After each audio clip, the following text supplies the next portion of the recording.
Aina to eo. Sasao rano madio savony aloha ny tagnana. Vakory. Fisorohana voalohany amin'ny coronavirus zao. Faharoa, tapenao misandry ny vava sy mikohaka. Tahak'izay koa ny orona sy mivaigna. Tahaka izao.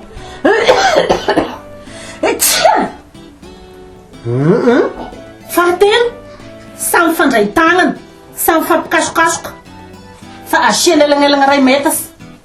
Fahaefatra, azazasa misikosorona, mikoso maso, misafy vava amin'ny tagnana.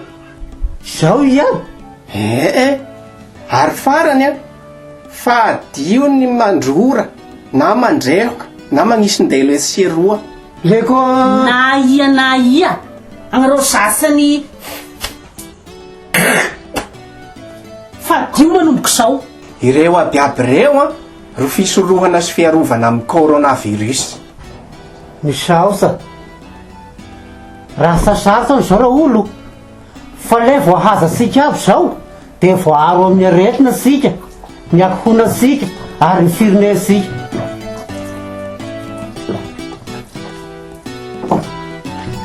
Vahoaka malagasy, miara-mientana handresy ny coronavirus.